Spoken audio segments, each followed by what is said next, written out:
All right, let's get cooking. Welcome to the latest edition of Chin Check Sports Radio. I'm your host, JD. I just want to thank you all for taking the time out to listen to our program. And as always, we welcome any feedback, suggestions, comments, or criticisms, which improves the quality of our program, which also improves your listening experience. Now, before I get started, I just want to mention another happening in my life where another niece of mine was born back home in New Jersey. Little beautiful Miss Ashley Wilson was born on Thursday, October the 24th. She came into this world and has blessed her parents. And I just want to say that to my little brother Wesley, my sister-in-law Monica, I love you both very much. You guys are going to make great, wonderful parents. And as for Ashley, just know that your uncle loves you here at Chin Check Radio. And again, as long as I have breath in my body, if I have it, you have it. So years from now, when you become a big girl and doing big things in life, when you listen to this broadcast, just know that you are loved and that you are thought of. Well, on this episode, big shout out to Newark, New Jersey. Going to undefeated, newly crowned WBO featherweight champion Shakur Stevenson, who defeated Joet Gonzalez this past Saturday on ESPN+. Shakur Stevenson was 12-0 with 7 knockouts, was a silver medalist in the bantamweight division for the United States Olympic team at the 2016 Olympics in Rio de Janeiro. He was on the same boxing team as gold medalist, female fighter, and killer Clarissa Shields. Now, there was a little bit of tension going into the fight, a little bit of animosity going into the fight, for Shakur Stevenson was fighting the brother of his girlfriend, Jara Gonzalez, and if I'm mispronouncing the name, please forgive me. Now, there was an ESPN article that stated that why Joet Gonzalez wanted to beat up Shakur Stevenson so bad and why there was a lot of animosity. And when you read the article, it turns out that, of course, when you're an amateur fighter, you travel the circuit, you travel the country fighting in different tournaments. Of course, you come up through the ranks with a lot of other boxers around your same weight class. So through traveling, of course, Shakur Stevenson traveling all over the country and obviously all over the world, and came across the Gonzalez sister. You know, as amateurs, they grew close, eventually started texting, started dating, which is what the young people do nowadays. So it's a little different from us older folks. And you read the article where now the young lady is estranged from her father, estranged from her brother. The family stated that they felt that Shakur Stevenson was cocky and brash and disrespectful. And Shakur Stevenson stated, well, I went to the gym to want to get some sparring in. And it was a lot of comments that they didn't like Shakur Stevenson because he was cocky and brash and pull his pants up and was very disrespectful, and that the daughter, she chose her path, now she's going to have to stay with that, and he took her focus away from boxing. And I'm going to go ahead and let's say it right now, so much for black and brown unity, because she is of Mexican descent, and let's face it, there is a lot of racism within the Mexican community towards African American people. Yes, I said black people. So we're not going to mix any words here. That's the one thing I took away from the ESPN article was I wonder would they be saying this if she would have fallen for a Mexican boxer? Would it be all this cocky, brash, he has an attitude problem, he has this, he has that? I highly doubt that if that was a Mexican boxer, this vitriol towards a young man, I doubt it would actually be there. So that's some more things that we are going to talk about on Chin Check Radio, on those topics that people don't want to talk about. And I think that's the reality of it. They don't like that young man because he is black, he is African American, whatever term you want to use. He is not Mexican. So that's where I think part of the family's issues were. Now, in the fight itself, an absolutely wipeout by Shakur Stevenson. And I'm proud to see a young fighter coming up through the ranks, of course, being from my hometown in Newark, New Jersey. Of course, he's younger than me. And knowing the area where he grew up on Muhammad Ali Boulevard, I'm definitely familiar with that area. And the things that I took away from that fight were Shakur's defense. Now, to me, to see a young fighter duck and slip and bob and weave the punches, and of course his vast amateur pedigree says a lot, but I thought his defense was very spectacular. I thought he moved his head very spectacular, so I think that was grade A on that. I love his constant body attack. He constantly went to the body. You see a lot of young fighters, they like to headhunt. They like to go for the knockout. With him, he took his time. He broke the guy down. I love the fact he uses footwork. He uses angles. So the kid definitely has potential to be something spectacular. Looking at his defense, and I don't want to break out the anointing oil already, but seeing how his defense and how he just has cat-like, his reflexes, reminds me of a young Pernell Whitaker. Now, of course, Shakur's going to have a long way to get to that level of a Pernell Whitaker, but he clearly has potential if he continues to work hard. I mean, the fight was a virtual shutout. I mean, you can maybe give Gonzalez one round. I thought Shakur Stevenson, with fast hands, precision punching, if you maybe had a knock on him, was maybe he doesn't have that knockout power, but neither did Pernell Whitaker, neither does Floyd Mayweather. But he is definitely a good boxer. You can definitely tell, well-schooled, well-seasoned, very disciplined. Block punches. Clearly he was keeping his left hands by his face about incoming fire. So definitely impressed with the young man. He clearly has two great mentors. The undefeated retired former unified light heavyweight champion of the world, Andre Ward, as well as I think probably the best pound-for-pound fighter that there is right now in Terrence Bud Crawford. And I believe Terrence Bud Crawford did mention on ESPN Plus that him and Shakur that they do spar together. So that's definitely a good person to be in there sparring with. I think Shakur Stevenson again has potential to be something special. He's young, he's 22 years old. You can tell he's still going to grow into his frame physically. And I would say in terms of his prime years and his peak, he hasn't even touched that yet. That's something if he continues to improve and go to the gym, don't let success go to your head too early, young man. Keep striving hard, keep training hard. You figure he'll probably hit his physical peak right about 25, 26, maybe latest 28. So definitely a lot of years to go. Just keep taking it day by day.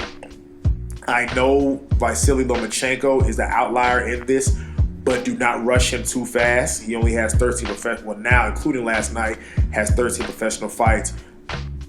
Do not rush this young man too fast. Bring him along slowly, match him carefully, let him build his confidence up. Because for every Vasily Lomachenko, I can give you a David Reed.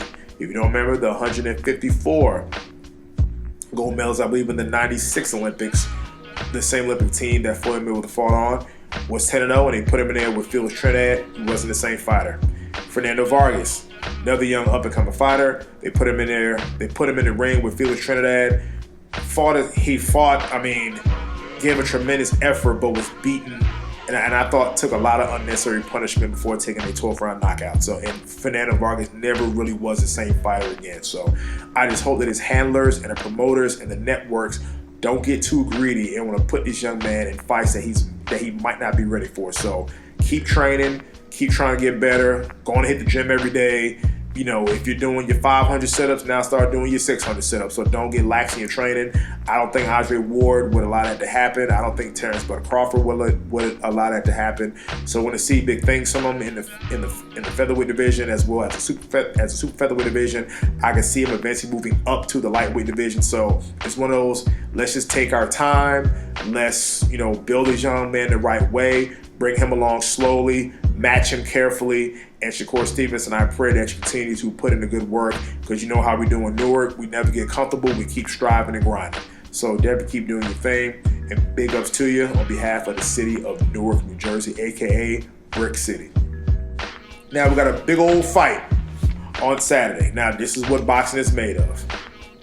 On the DAZN streaming service, we have a light heavyweight tilt featuring Sergey, the Krusher Kovalev, against Saul Alvarez Barajan, a.k.a. Canelo Alvarez. Now, this fight, I give Canelo Alvarez all the credit in the world, moving up 2 weight classes to fight a killer but I would say killer in the literal sense, but a crusher like Kovalev. I'm definitely intrigued by this matchup. It is definitely the good big man versus the good little man. So my homeboy Felix, I know you're listening right now, so I'm sure you're going to have your thoughts and opinions on this will probably be texting back and forth as the fight gets closer and definitely on fight night.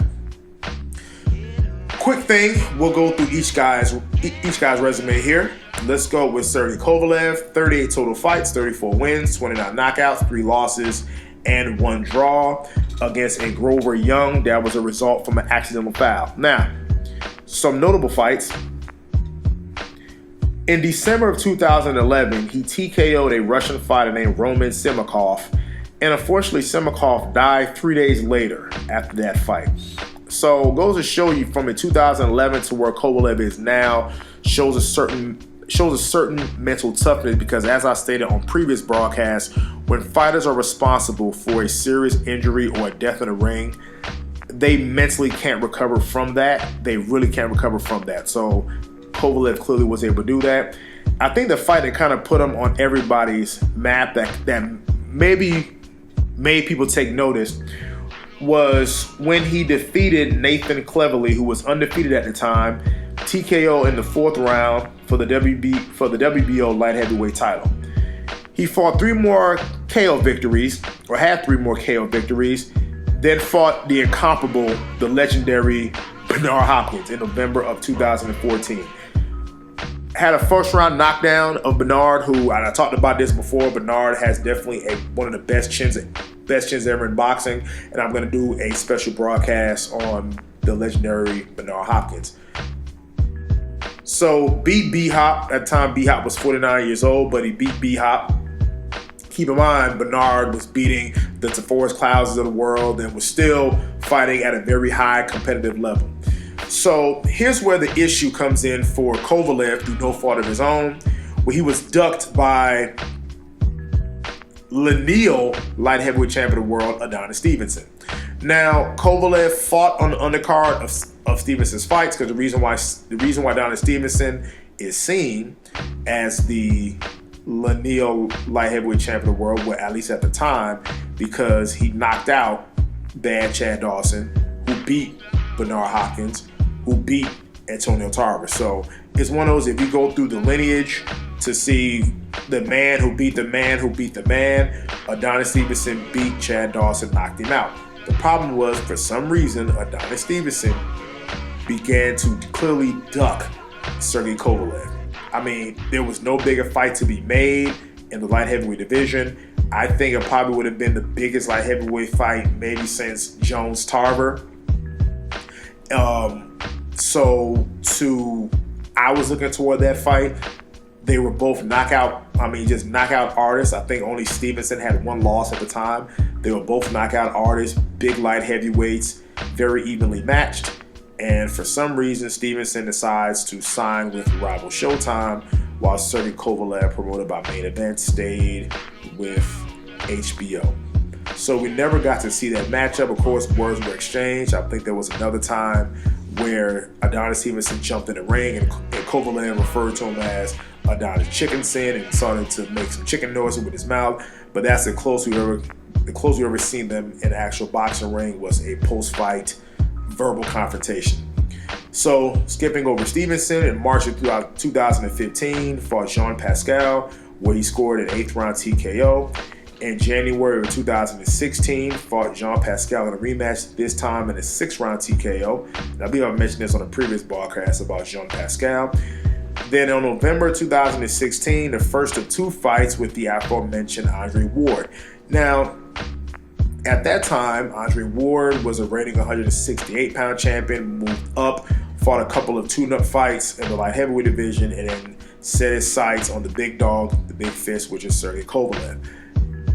In that fight, now Kovalev clearly fought better opposition and fought more frequently than Andre Ward, because Andre Ward was going through contract disputes and injuries. So the second round, Kovalev dropped Andre Ward. I mean, a clean knockdown, hard right hand to the face, dropped him. Now, I give Andre Ward all the credit in the world for getting back up. And again, Andre Ward, if you don't know, was a gold medalist. Andre Ward got up off the canvas, made it a very competitive fight.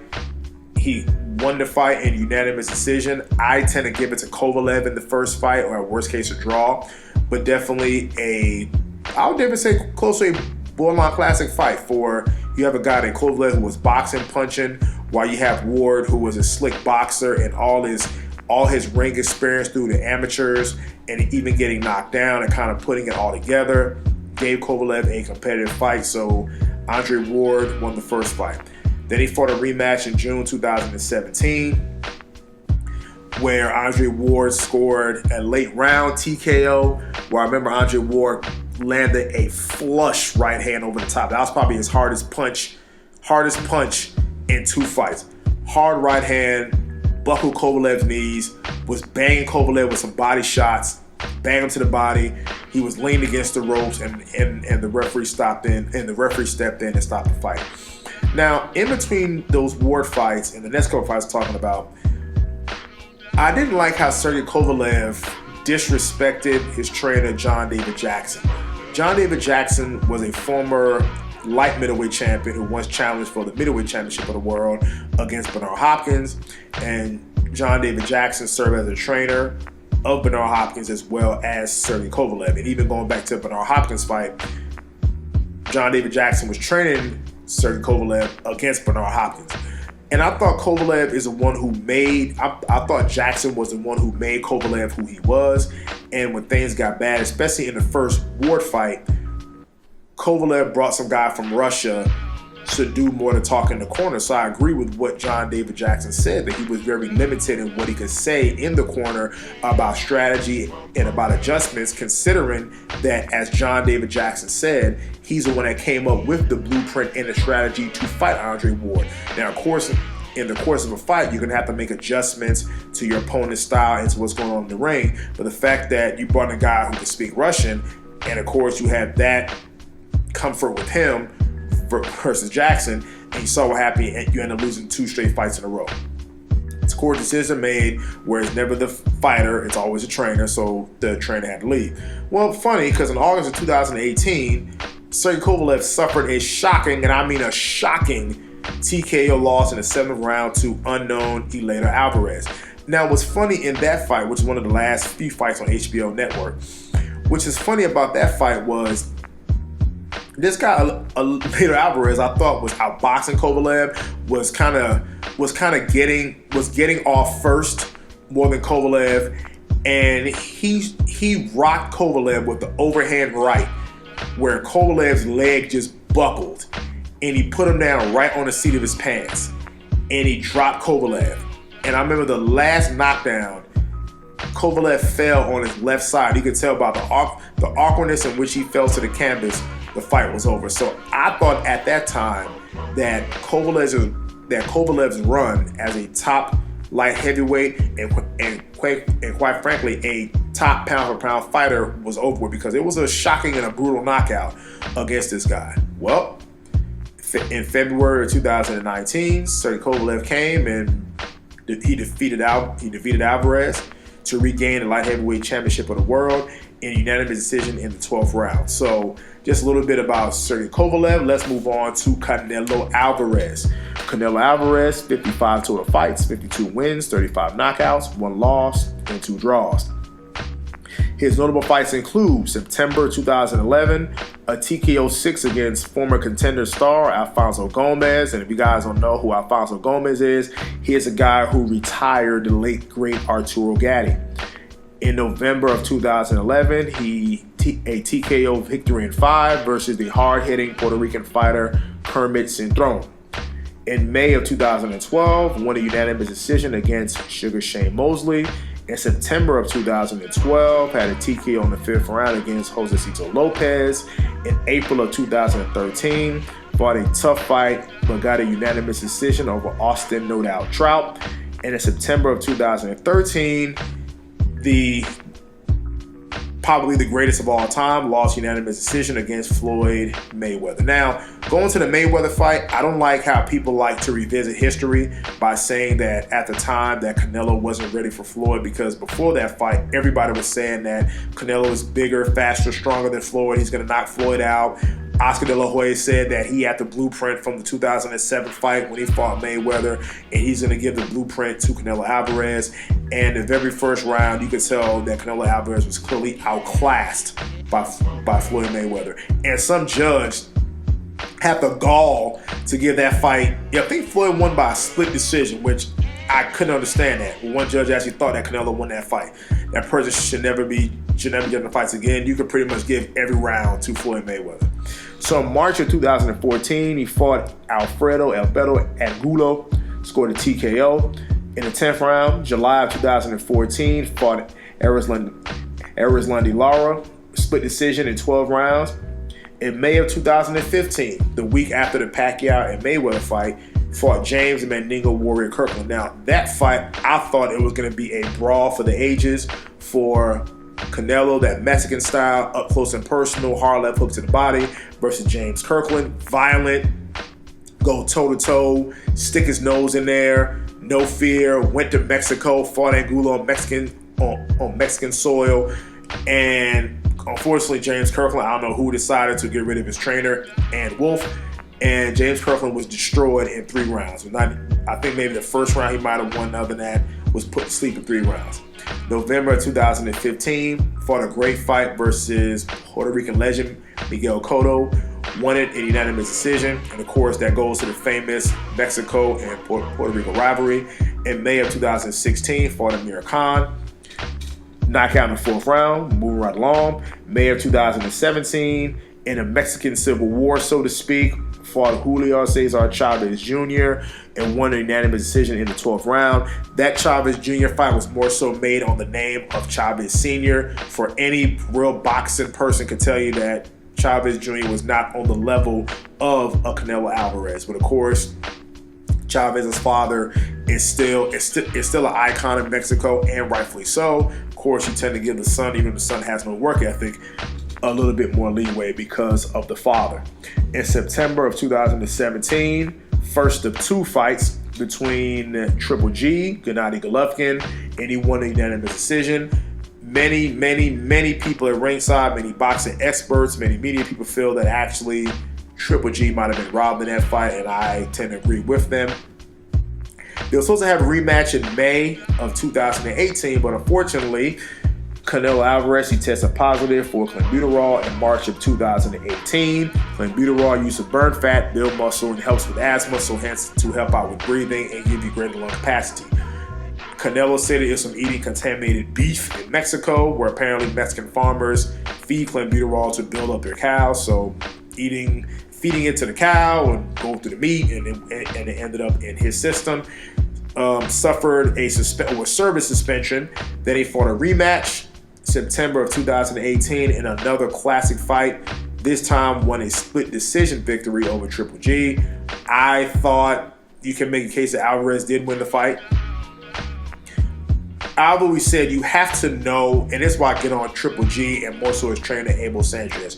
You have to know who's a big star. In that first round, I thought Triple G really controlled the action, but he seemed to take his foot off the gas pedal in the 10th, 11th, and 12th round. And I thought that was just enough to leave some doubt into people's mind about that fight. And the same thing with the second fight, where I'm like screaming, he needs to pick up the pace, and I wish his trainer would have told him that. And I'm talking about Abel Sanchez, and Abel Sanchez is a legendary trainer going back to his days with terrible Terry Norris. But I didn't agree with the advice that he was being given in the corner. So split decision for Triple G, and in May of 2019, he fought Daniel Jacobs and won a decision in 12 rounds. So, tail of the tape, Sergey stands at 6 feet tall, 72-inch reach. Canelo is 5'9" with a 70.5-inch reach. Now, clearly, Canelo Alvarez is 29 years old, while Kovalev is in his 30s. Now, especially for you, Felix, because I know you're listening, in analyzing the fight, there's an old saying, when you have a small man and a big man, you generally want to choose the big man because he's bigger physically, he doesn't have to cut weight, he's naturally stronger at that weight, so you tend to choose the big guy. Unless the small man is so exceptionally, he's just that exceptionally better than a big man. So some recent history, I can go to Bernard Hopkins moving up 2 weight classes to fight Antonio Tarver with his at the time with his conquest of Roy Jones Jr. Bernard Hopkins was off of 2 straight losses to Jermaine Taylor, moved up 2 weight classes to fight Antonio Tarver, was a heavy underdog, and basically embarrassed Antonio Tarver. The aforementioned Roy Jones Jr.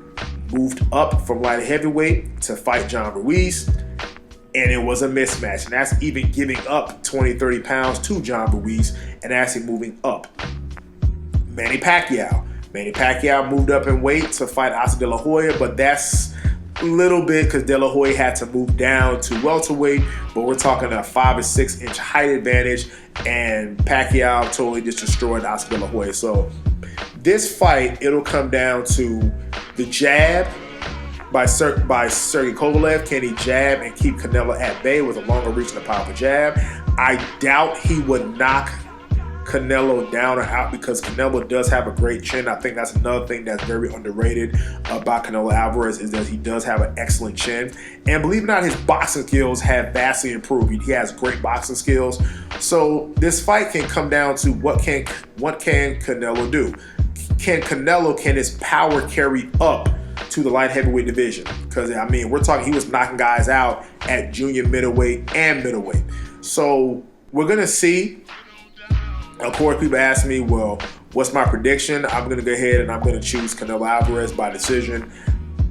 Hopefully, you know, with Canelo, 29 years old, in his prime, I think enough footwork in boxing to move and to kind of get out of the way. You would think Kovalev is kind of the same ilk as a Gennady Golovin, that European straight ahead, throw the jab, throw the right hand. So Kovalev is going to have to keep active with that jab to kind of keep Canelo at bay. But I'm going to choose Canelo Alvarez by decision. I don't think he's going to knock Kovalev out, but I can see him doing enough and winning enough rounds. I expect it to be a very competitive fight, But I think Canelo footwork and his boxing ability, I think he'll be able to get on the inside and to get out. So I'm going to go ahead and go with Canelo Alvarez in this particular fight. Lastly, in Dallas Cowboys news, the Dallas Cowboys have a new player, a new defensive end. Defensive end Michael Bennett, who was traded from the New England Patriots for a 2021 7th-round pick that can turn into a 6th-round pick. A little bit about Michael Bennett, undrafted in 2009 out of Texas A&M, has played for the Seattle Seahawks, the Tampa Bay Buccaneers, the Seattle Seahawks again from 2013 to 2017, where he was a 3-time Pro Bowler from 2015 to 2017, was on the Super Bowl winning team in Super Bowl 48 that crushed the Denver Broncos at MetLife Stadium, and was on the team in Super Bowl 49, not before a Russell Wilson interception on the 1-yard line, would have won back-to-back Super Bowls. Was traded to the Eagles in 2018, traded to New England in 2019, but because of his suspension for conduct detrimental to the team, for arguing with a line coach or a position coach, was traded to the Dallas Cowboys.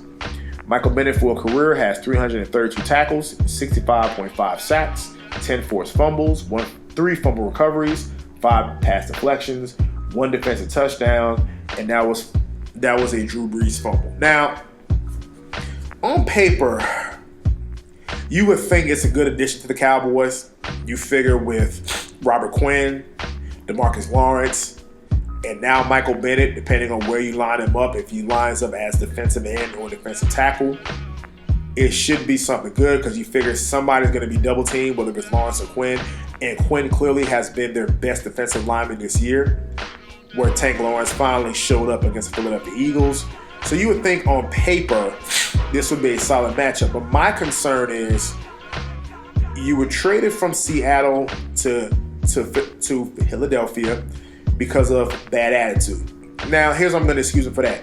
The whole team was splintered after that particular play call, where instead of giving the ball to Marshawn Lynch, you want Russell Wilson to pass it, throws an interception to Malcolm Butler. So I'm giving a pass on that because I think the whole defense from Richard Sherman to Cam Chancellor to Earl Thomas, I think to Cliff Averill, Bobby Wagner, there clearly was a split on the team. So we're going to excuse that to frustration. Then you go from the Eagles to the Patriots. Okay, things didn't work out in Philadelphia. That's kind of suspect. But then you go to the model organization in football and probably in all of professional sports. And you know in New England, excuse me, folks fighting a sinus infection.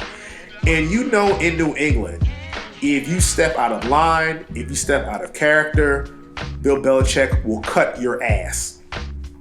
You saw what happened with Antonio Brown, who's a Hall of Famer, and you didn't think that nothing was going to happen to you, and you going off on coaches. So that's what concerns me, is if you couldn't get it together in New England, that you know that the Patriots and their system is rigid, structured, and controlled, and you can't control or behave yourself there for an entire season. When you come to Dallas, where Dallas has a history of being lax and the big lights and the parties and everything else that comes with being a Dallas Cowboy, that concerns me going forward. Another thing that concerns me about Michael Bennett, this goes back to that year, Super Bowl year I think in 2014, led the league in offside penalties. Now, that shows a level of being undisciplined. What I remember about that was, in that particular Super Bowl, after they threw the interception, did Seattle, New England gets the ball on the 1 yard line. Seattle still has an outside shot to win the game. All they had to do, kind of hold New England, wasn't willing going to run any type of plays. You don't want to risk a safety. You don't want to risk any of that. Michael Bennett then gets another offside penalty because he led the league in offside penalties. He moves New England away from the 1 yard line, moves them out to the 6 yard line, and that effectively ends the game. Of course, gets mad, gets frustrated, starts a brawl in the end zone. So to me, that's an issue. So those are the two issues that I have.